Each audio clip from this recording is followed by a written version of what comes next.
Bismillahirrahmanirrahim. Assalamualaikum warahmatullahi wabarakatuh. Alhamdulillah rabbil alamin. Wa bihi nasta'inu ala umuri dunya waddin.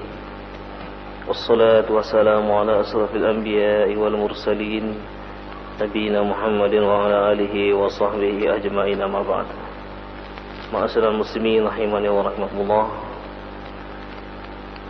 Jamaah salat maghrib yang dirahmati Allah subhanahu wa ta'ala, pada kesempatan yang berbahagia ini yang seharusnya menyampaikan tausiah kepada Ustaz Muhammad Shalih Dirham, wallahu ta'ala alam, beliau berhalangan hadir. Semoga Allah subhanahu wa ta'ala memudahkan segala urusan-urusannya.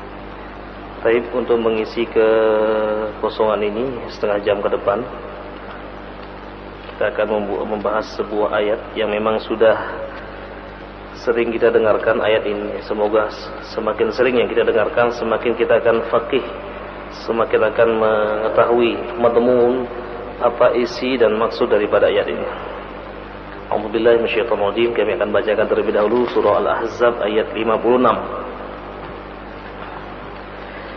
Inna Allah wa malaikatahu yusalluna 'alan nabi ya ayyuhalladzina amanu sallu 'alaihi wa sallimu taslima.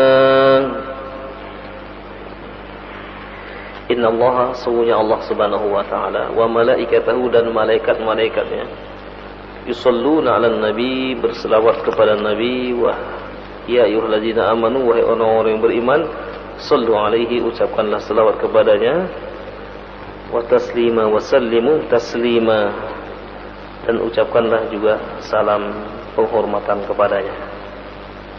Imam Al-Qurtubi rahimahullahu taala mengatakan dalam tafsirannya, hadhil ayah syarrafallahu biha rasulahu alaihi salam hayatahu wa mautahu. Ayat yang mulia ini Allah subhanahu wa ta'ala memuliakan Rasulullah baik ketika masih hidup maupun setelah meninggal dunia. Wa dzakara manzilatahu minhu, dan Allah subhanahu wa ta'ala menyebutkan manzilah, artinya tempat kedudukan Rasulullah di sisi Allah subhanahu wa ta'ala. Wa tahhara biha su'a fi'lin, dan Allah subhanahu wa ta'ala mensucikan perbuatan orang-orang yang akan berbuat jahat kepada Rasulullah sallallahu alaihi wasallam, yang punya pikiran-pikiran jahat. Man istushiba min jihatihi fiqratasu, jadi bagi siapa saja yang ingin berbuat atau mencelakai Rasulullah sallallahu alaihi wasallam. Au fi amri zaujatihi wa nahu dzalik, atau juga siapa saja yang ingin berbuat jahat, memfitnah istri-istri Nabi Muhammad sallallahu alaihi wasallam. Wassalatu minallahi rahmah wa ridwanuh. Selawat yang dimasukkan di sini dari Allah, sungguhnya Allah berselawat kepadanya. Maksudnya adalah rahmatnya dan ridwanuh, dan ridhonya. Selawat Allah kepada Nabi adalah rahmat dan ridho Allah subhanahu wa ta'ala. Sesungguhnya Allah subhanahu wa ta'ala telah meridhoi Nabi Muhammad sallallahu alaihi wasallam. Laqad ghufira lahu ma taqaddama min dhanbihi wa ma ta'akhkhar. Jadi Allah telah mengampunkan dosa-dosa Rasulullah, baik yang dulu maupun yang akan datang. Wa minal malaikati du'a wal istighfar, sedangkan selawatnya malaikat kepada Nabi adalah memohonkan ampun dan juga mendoakan. Ad-du'a wal istighfar, doa dan istighfar. Karena malaikat-malaikat Allah ini makhluk Allah yang tidak pernah berbuat maksiat. Jadi ada makhluk Allah yang senantiasa berbuat baik, ya malaikat. Makhluk Allah yang senantiasa berbuat jahat, ya, berbuat dosa, yang syaitan atau iblis. Makhluk Allah yang berbuat baik dan berbuat jahat adalah manusia. Jadi manusia ada di antara keduanya. Ada sifat malakiyat, sifat malaikat ada padanya, dan juga ada sifat syaitan. Wa minal ummah ad-du'a'u wa ta'zim li amrih. Nah, sedangkan selawat kita kepada Nabi Muhammad sallallahu alaihi wasallam adalah merupakan doa. Ada seorang perempuan bertanya kepada Rasulullah, "Ya Rasulullah, berapa banyak saya harus mengucapkan selawat di malam hari? Apakah saya harus mengucapkan selawat seperempat malam?" Kata Rasulullah, "Zid, tambah lagi. Nisful lail, separuh malam, zid, tambah lagi. Laila kullah, naam, ucapkanlah selawat semalam suntuk."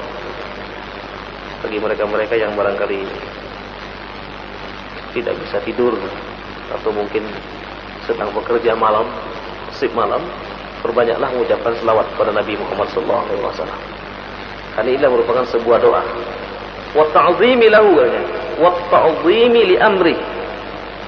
Selawat kita kepada Nabi Allah untuk menta'zimkan Rasulullah, untuk memuliakan Rasulullah SAW, karena dia telah dimuliakan oleh Allah Subhanahu wa taala.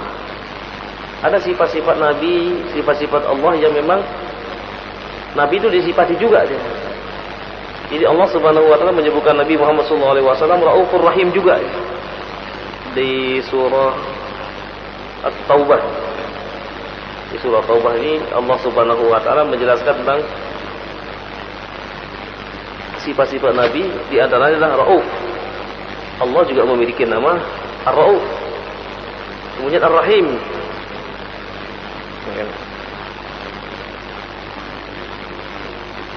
Raufur Rahim. Laqad ja'akum rasulun min anfusikum azizun 'alaihi ma 'anittum harisun 'alaikum bil mu'minina Raufur Rahim. Jadi Nabi Muhammad SAW disifati dengan sifat Rauf. Itu maha lemah lembut. Rahim, maha sayang. Artinya dia lemah lembut dan juga sayang kepada umatnya. Kepada iman rahimani wa rahimahullah, karena itulah sudah sepantasnya lah bagi kita untuk mengucapkan selawat kepada Nabi Muhammad sallallahu alaihi wasallam. Nah, bagaimanakah selawat kepada Nabi? Disebutkan di sini, amarallahu ta'ala ibadahu bis salati ala nabi sallallahu alaihi wasallam duna anbiya'ihi tashrifan lahu. Sesungguhnya Allah Subhanahu wa taala memerintahkan kepada hamba-hambanya untuk berselawat kepada Nabi, tidak kepada nabi-nabi yang lain. Tashrifan lahu. Ini untuk memuliakan Nabi Muhammad sallallahu alaihi wasallam. Nama Nabi Muhammad sallallahu alaihi wasallam sudah diketahui oleh nabi-nabi sebelumnya. Hampir semua para nabi-nabi mengetahui nama Nabi Muhammad sallallahu alaihi wasallam, bahwa nanti akan datang seorang nabi yang namanya Ahmad, yaitu Muhammad sallallahu alaihi wasallam. Wala khilafa fi anna as-salata alaihi fardun fil umri marratan. Nah, dikatakan lagi bahwa tidak ada perbedaan di antara para ulama bahwa wajib mengucapkan selawat kepada Nabi sekalipun sekali seumur hidup. Hukumnya wajib. Wa fi kulli hini minal wajibati wa wujubis sunani sunanil muakkadah allati la yasau tarkuha wa la yakfalu illa man la khaira fihi. Demikian juga disuruh berselawat kapan saja. Kapan saja ketika mendengarkan nama Nabi Muhammad sallallahu alaihi wasallam, maka kita dianjurkan untuk mengucapkan Allahumma shalli ala Muhammad wa ala ali Muhammad.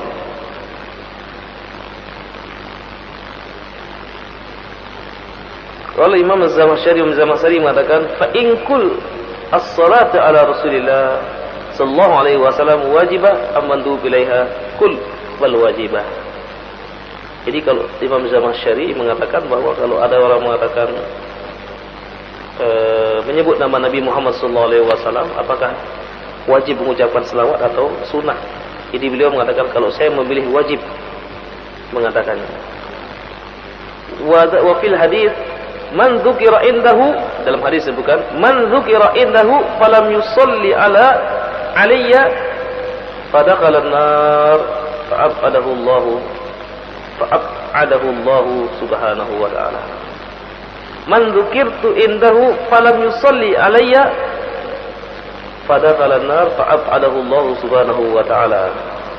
Wa yarwi annahu qila ya Rasulullah ara'aita qawla azza wa jalla inna Allaha wa malaikatahu yusholluna 'alan nabi faqala an-nabi hadza min al-'ilmi al-maknun ila akhir al-hadis.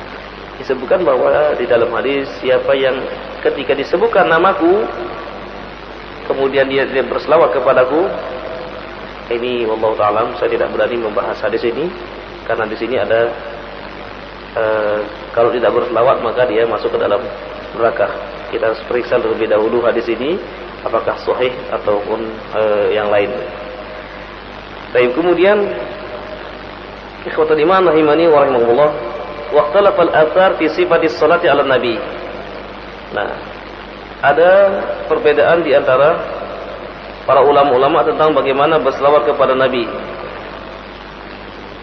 Bagaimana kita harus mengucapkan selawat kepada nabi. Nah, di sini disebutkan ada sekitar 12 redaksi selawat kepada Nabi Muhammad sallallahu alaihi wasallam. Di antaranya yang paling pendek adalah Allahumma shalli ala Muhammad wa ala ali Muhammad.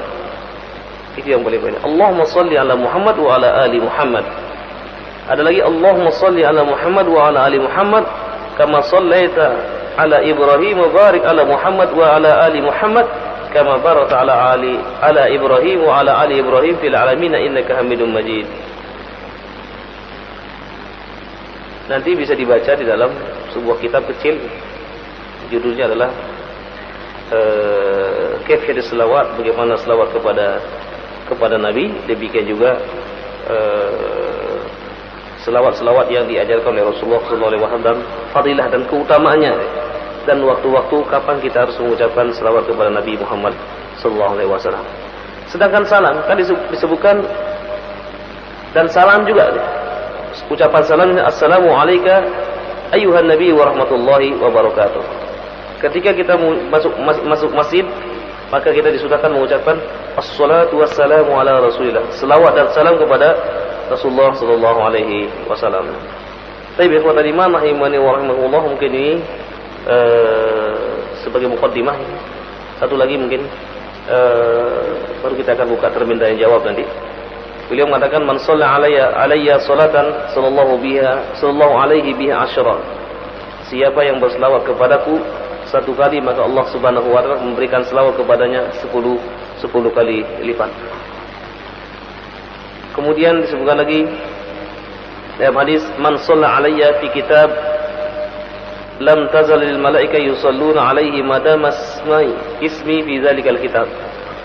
Siapa yang berselawat kepadaku di kitab dia, ketika dia menyebut nama Nabi kemudian dia sebut sallallahu alaihi wasallam, maka Allah senantiasa berselawat kepadanya selama tulisan tersebut tidak dihapus oleh Allah oleh orang yang selama tulisan itu masih ada, dia menulis kemudian dia mengucapkan Allahumma shalli ala Muhammad wa ala ali Muhammad atau sallallahu alaihi wasallam, maka akan senantiasa malaikat senantiasa berselawat kepadanya selama tulisan itu masih ada. Baik, ikhwatal iman rahimani wa rahimakumullah, mungkin ini sebagai muqaddimah, barangkali ada yang ingin bertanya atau mungkin ingin menambahi, tafadhol silakan.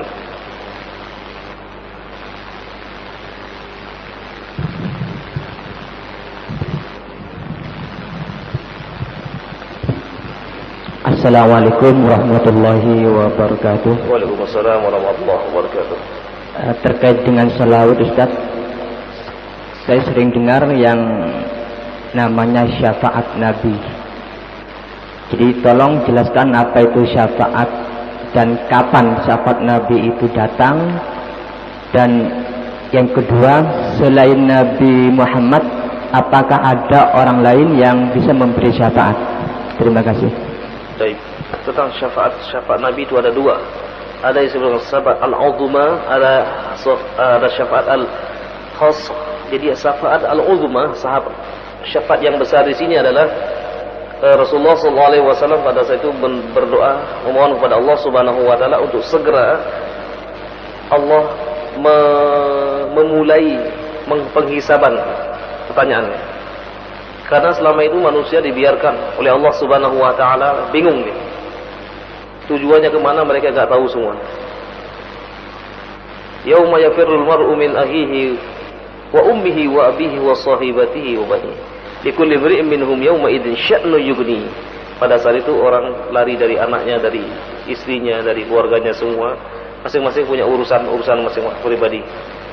Sehingga mereka semuanya menghadap kepada Nabi Adam untuk minta segera dimulai pertanyaan, dihisab. Nabi Adam pun tidak bisa memberikan syafaat. Demikian juga Nabi Ibrahim, Nabi Musa, Nabi Isa. Tapi kemudian semua manusia menuju Nabi Muhammad SAW.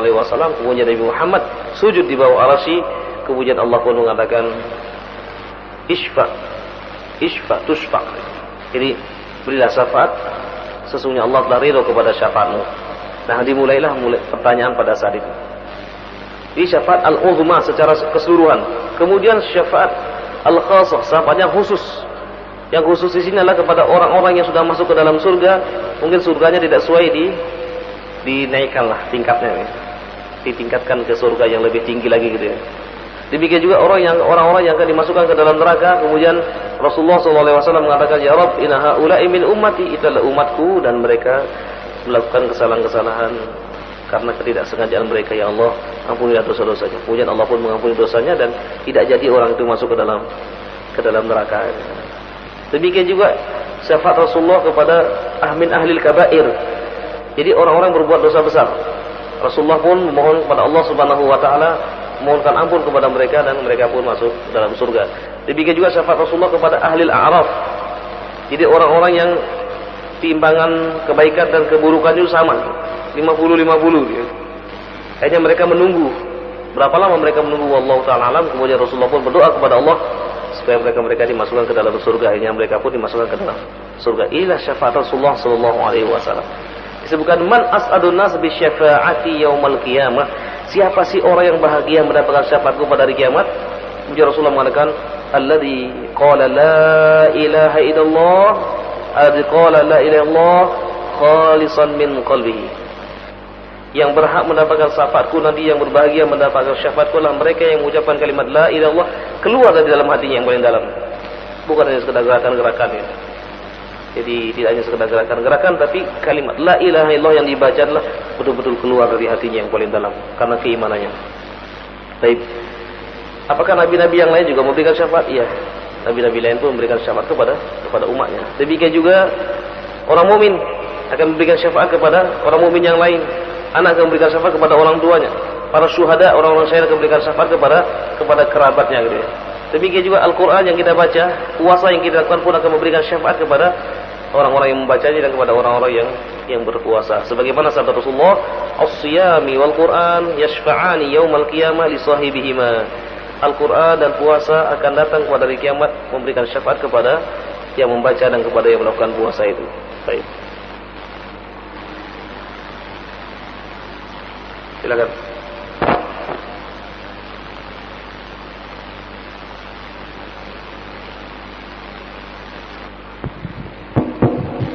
Assalamualaikum Ustaz. Waalaikumsalam. Masih terkait syafaat.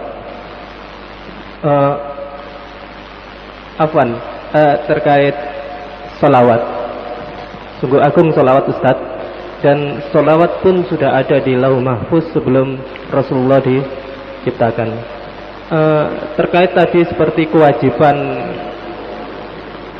dalam ulasan Ustaz tadi, ada kewajiban untuk bersolawat gitu. Batas minimal sholawat seorang mukmin mungkin ada batasan ya Ustaz. Batas minimal itu berapa Ustaz? Kemudian mungkin panjang akan dijelaskan tempat di mana kita bersolawat yang mustajabah atau solawat yang agung ini kita ucapkan. Kemudian dan di mana pula tempat-tempat yang mungkin enggak diperbolehkan untuk kita bersolawat, atau ritual-ritual apa yang tidak diperbolehkan ketika kita bersolawat. Terima kasih Ustaz. Iya, apakah ada batas minimal? Batas minimal kata Qadiyah tadi, sekali seumur hidup. Sekali bersalawat kepada Nabi, sekali seumur hidup.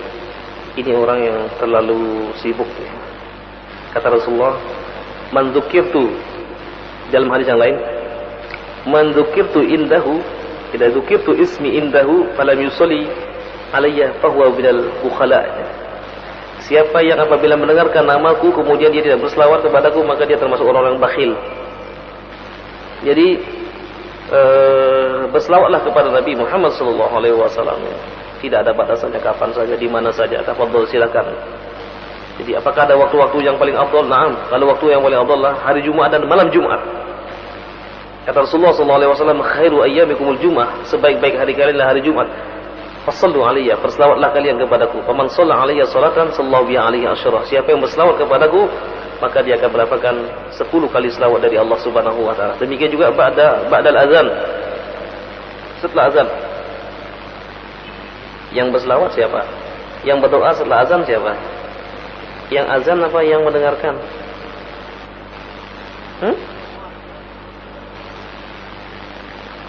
Yang mendengarkan apa yang azan?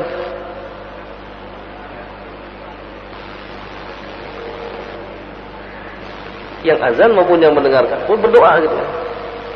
Yang azan tidak perlu disuruh lagi, maka berdoalah kamu setelah kamu azan. Tidak, yang disuruh berdoa adalah memang yang mendengarkan. Ini mafhumnya adalah, mafhum mukhalafahnya adalah siapapun yang mengumandangkan azan kemudian setelah itu dia berselawat dan berdoa kepada Nabi sallallahu alaihi wasallam. Karena disebutkan jadi man shalla alayya salatan wahida halat lahu syafa'ati yaumal qiyamah. Siapa yang selawat setelah mendengarkan azan itu satu kali, maka dia berhak mendapatkan syafaatku pada hari kiamat. Baik. Kemudian yang kedua tadi tentang apa? Ritual.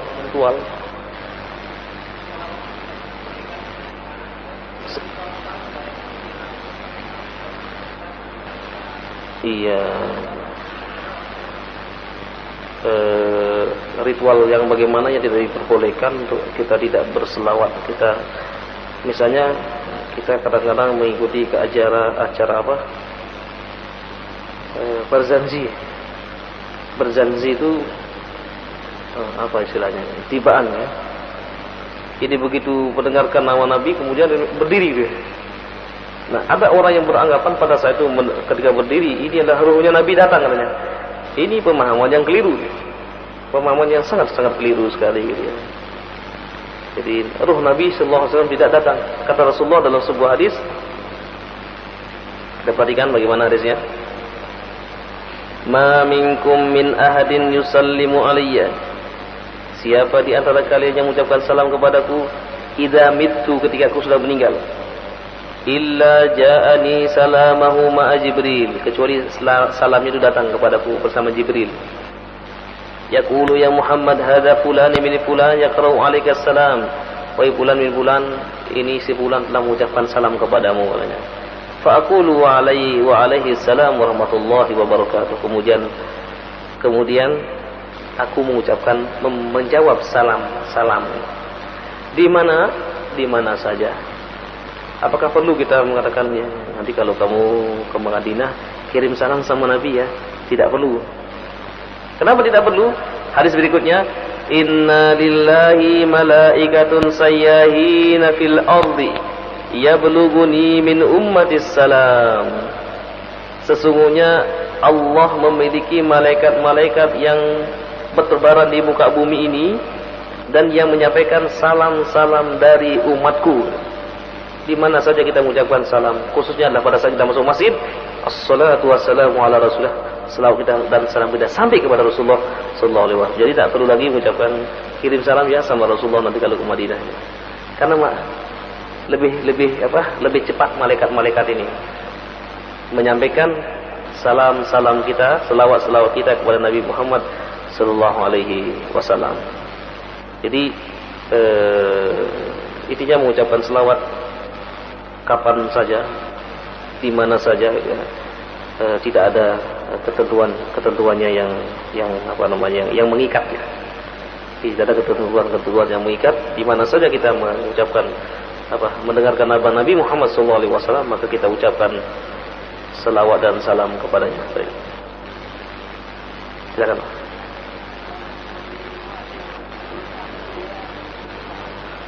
Sebelum azan berselawat ya. Innallaha wa malaikatahu yusholluna 'alan nabiyyi ya ayyuhallazina amanu shallu 'alaihi wa sallimu taslima. Sallallahu alaihi wa sallam. Dari mana dapat dalil? Tidak ada dalilnya. Disuruh berselawat setelah azan, bukan sebelum azan. Jadi bukan sebelum azan. Ada lagi yang begini. Innallaha wa malaikatahu yusholluna 'alan nabiyyi wa alladzina amanu shallu 'alaihi wa sallimu taslima al-Fatihah. Keliru dia. Loh, kenapa keliru? Orang disuruh selawat kok Al-Fatihah. Kadang-kadang kan kita nggak sadar ketika ada acara-acara pujian innallaha wa malaikatahu yusholluna Al-Fatihah. Loh, orang disuruh selawat kok Al-Fatihah. Seharusnya setelah itu mengucapkan Allahumma shalli ala Muhammad wa ala ali Muhammad, kan begitu gitu ya. Karena ya ayyuhallazina amanu shallu, selawatlah kalian kepadaku dan ucapkan salam. Kenapa kita ucapkan Al-Fatihah?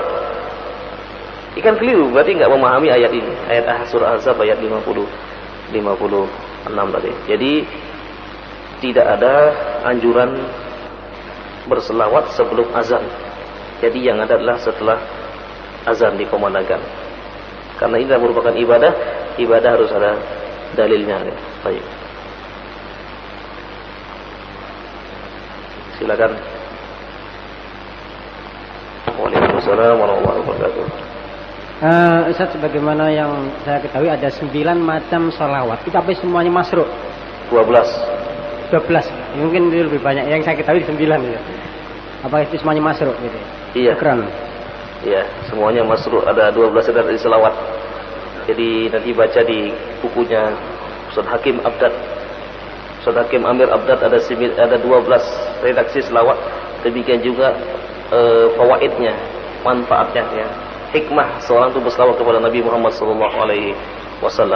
Ada sekitar 12, semuanya ada dalilnya dan dalilnya semuanya sahih. Rasulullah SAW.